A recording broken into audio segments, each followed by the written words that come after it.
Kamusta mga suki? Okay pa ba ang tanan?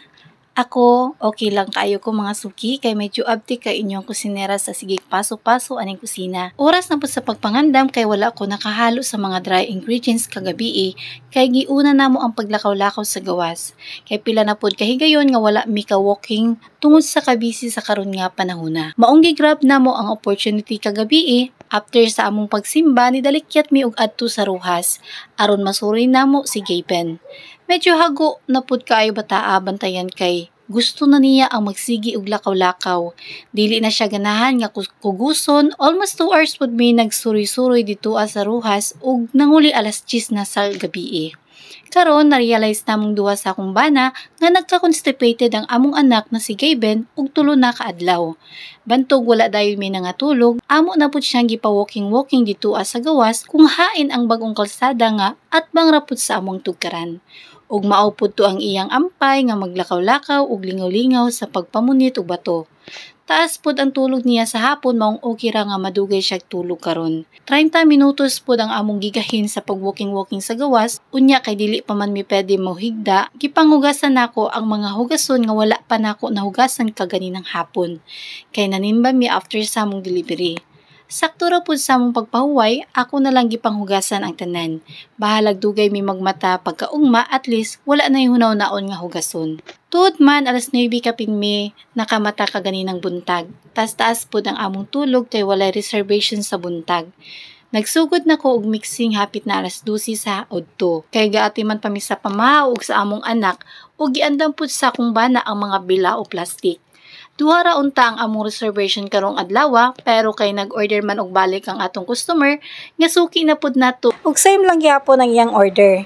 50 pieces nga kutsinta, sapin-sapin, puto flan o 20 pieces nga puto cheese. Maong ubay-ubay jud ang akong gi-prepare karong nga mixing. Nga ni total pud siya og 290 pieces plus usa ka maha medium. Bali upat ka bilao mix ang akong i-prepare karon mga suki. Sa karon ako lang sa nangunay sa pagdingamo ani kay gisuroy pa sa akong bana si Gaben dito sa gawas. Ug malingaw pud siya dito kay naaya mga ig-agaw nagtambay. Medyo hapsay pud kayo ang akong nahuna sa pag-prepare ani kay kung naa si Gaben mag-apil-apil pud tug paso-paso diri sa kusina. Shout out di ko sa inyo labi na sa akong mga suki ug sa mga nisuporta sa gamay nako nga negosyo. Naay uban nga mga nakasabot sa akong sitwasyon nga dili lalim ni nga negosyo.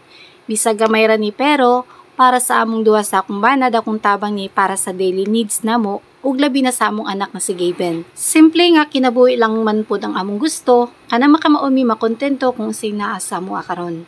Mao na ang among ginapakita kay Gaben kay mas ginapahalagahan namo ang needs kaysa wants. Mao pud na ang akong natun-an sa akong bana. Talagsa ra jud ko makabuhat og vlog aning atong kakanin ug naundang na pod ang pagbuhat namo sa pasiaw drama sa akong bana kay nabisi jud sa amuang negosyong kakanin.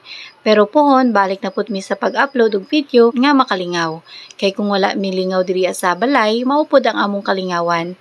Kay malingaw man sad mi sa akong bana magsigi og take ani amo ang drama madamay pod ang among anak sa kabuang sa among drama. Ubay-ubay pod ang nalingaw sa atong pasiaw mga suki ug sa wala malingaw problema na pod na ninyo no. Bitaw no naningkamot ra pod mi og amo adiri kay basig usa sa among gi-upload nga video na ay mo viral. So gadam jud ay no. Pero kung walay mo viral okay ra gihapon sa amoa kay ang importante nga nalingaw mi og nagmalipayon. O diba sa akong sige balik-balik ani akong molders ubay-ubay jud ang akong nahuman og steam nga mga kakanin. Sige ra ko og kwento diri kay sa akong pag-prepare hilom kayo akong palibot walay disturbo. Wala pud ko gamugtok diha kay nagakonsentrate ko og luto ani akong kakanin kay after ani magplating na sad ko mga suki. Kaning puto flan mao jud ni ang nalahi kay ginadiretso na nako og butang sa tray para mapabugnaw kay kung madugay siya sa molder dugay na pud siya makuha. Kailangan jud siya i-transfer sa tray after 3 to 5 minutes para dali na lang. After sa puto flan gina-prepare na pud nako ang cheese kay puto cheese na pod ang akong isunod gamit sa mga molders. Kani pagluto na ako karon nga medyo ubay-ubay pod ang akong hugason ani.